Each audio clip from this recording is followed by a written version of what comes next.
Matisa, Matisa, Namibia. We are local and loud. My name is Sheo Lenga, and it's that time of the week to get your full dose of local and lekker.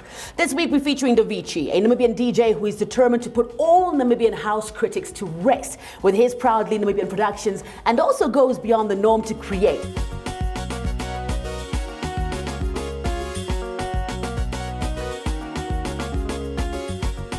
Welcome back to The Tribe here on One Africa TV. This week's Tribe exclusive features an exclusive Namibian DJ and producer. Welcome to The Tribe, Mr. Davitchi. Thank you. I'm honored to be here. You know what? I found you in the weirdest way, and I was just busy telling you this before we started rolling about how I was listening to your song on air, and then I thought you were from South Africa. Then I saw Aunt Shantae's name, and I went to go and research you, and then Hanagam, you are here, born, bred from the land of the brave. Yeah. Now, obviously, my audiences must have heard about you, and some people may not have. Tell us a bit about your musical journey. How did you start? Where did the influence come from? First of all, I am Davitchi, born and raised in Windhoek.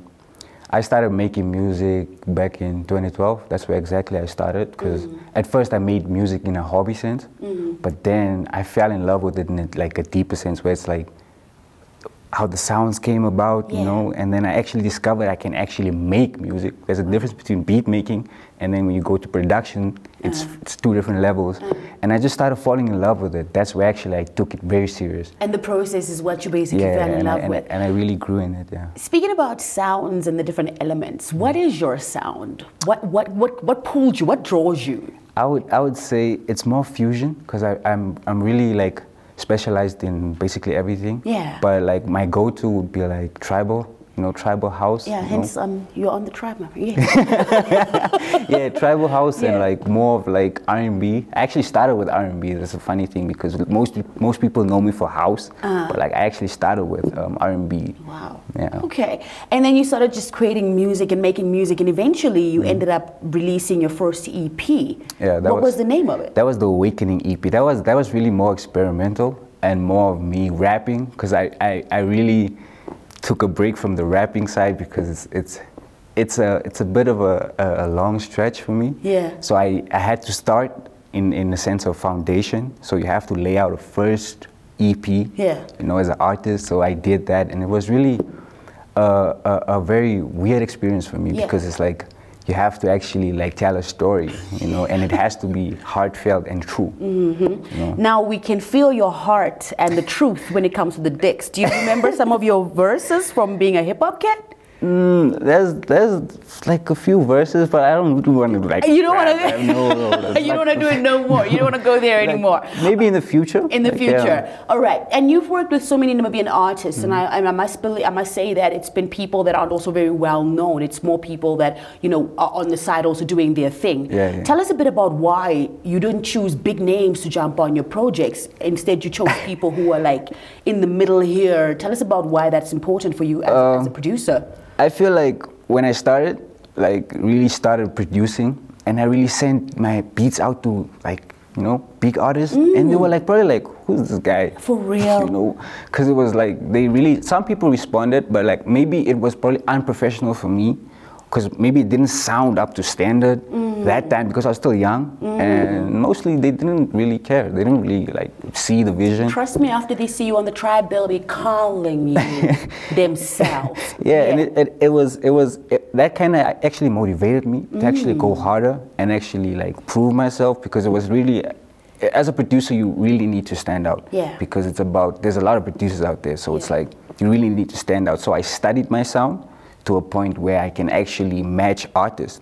So for me, when I produce, I always listen to whoever the artist is. And if it just clicks like that once, and I know, then I just send it. Like, for example, these artists that I've been working with, my favorite artist is Romy, because she's been putting Namibia on the map, and when we started, I just sent her one beat, and from that day on, everything just changed. Because I would say Romy was one of the first artists to actually like, really, recognize.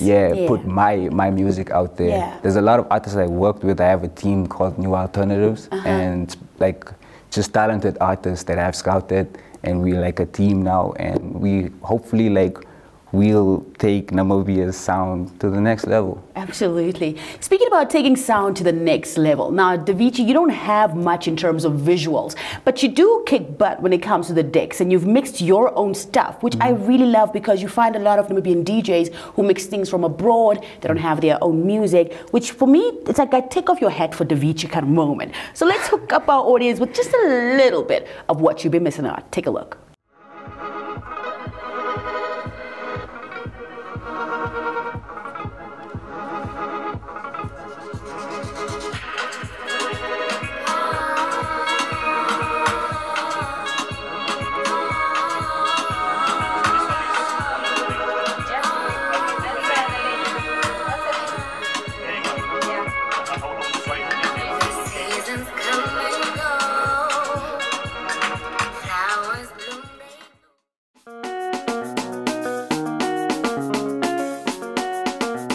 Welcome back to The Tribe. You are catching us right in the middle of our Tribe exclusive featuring Namibian DJ and producer Davitchi. When we spoke earlier on, we spoke about you got 2 EPs and you've got an album out. What about any videos for the music that you've made? I wanna surprise my followers or my fans, you know, because I feel like I really wanna put in, because I have to match my music with my visuals. Sometimes it's always hard to actually, if your music is to that standard and you shoot your video that's like this way, it kind of like dumps down the music side of it. So I would really want to like really focus on the visual side, but also working with Namibian creatives. I really want to work with music like creatives in the sense where it's like they put their art and match it with my music. Absolutely. Because it's very hard to, I feel like personally I don't really want to be too much involved in the sound. I really want others to be like, because that's what the art is about, you know, it's collaboration and just building the foundation and setting it.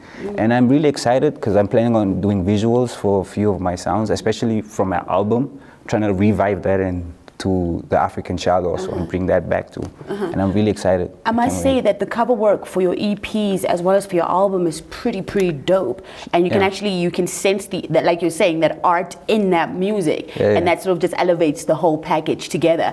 Speaking of collaborations, who are some of the big artists that you'd like to, those ones that you send your music to that said no? Who are some of the ones that you look forward to working with? I can't mention names in that sense because it's not like, No, don't tell us about who said no. No, that's their business. I would say there's a lot of artists I want to work with. I would say Lioness. I really want to work with Lioness. I really want to work with Lioness. I want to work with Shishani. I want to work with. There's a bunch of artists I want to work with. You know, it's kind of like. Is that? Are you thinking about your next project like that? You got that in mind? Type of situation. A bit about your next project. Should we know about anything about it now, or do you want to surprise? Okay. There's a lot of. I have international features that's coming up, big features that I can't really mention right now. No, don't tell us. But I'm really excited about that because it's like, that will probably be like biggest feature ever in my career because it's like, it's the reach that matters because it's like, I've never expected that to happen. And you know, the funny thing is, Black Coffee actually like reached out to me in a sense where it's like, I look up to him in a big way because it's like, and he actually, so I sent him my music and stuff. You sent him the music? You sent Black Coffee your music and he responded? So that was like the biggest highlight. Hold on, before you continue, I just want to say all the artists who, when Davitchi sent his stuff, said, no, we don't know you. Eat the beat now. And then Black Coffee said, yeah, he really liked it, and for me that was big because like I actually studied his music and I actually got the chance to be inspired and actually create an EP to that extent. And also shout out to all the artists that featured on African Child because initially my main focus was not to actually feature females, but it actually that's how it happened, and I really appreciate it because it was like I didn't even know how, like, you know, because I was really selecting my sounds and then it came about that there was just female energy and I really appreciate it. And energy. One thing I also appreciate is I really appreciate A Vietnam because they actually campaigned for like my art cover, they did it by themselves and created for me. Yeah. The vision was theirs and they just collaborated with it. With and I really child. appreciate it. I totally love it. Yeah. Well, we come to the end of our interview, and I must say that, you know, just being also a first-time audience of yours and listening to your music, like that really changed the perception that we have of Namibian music.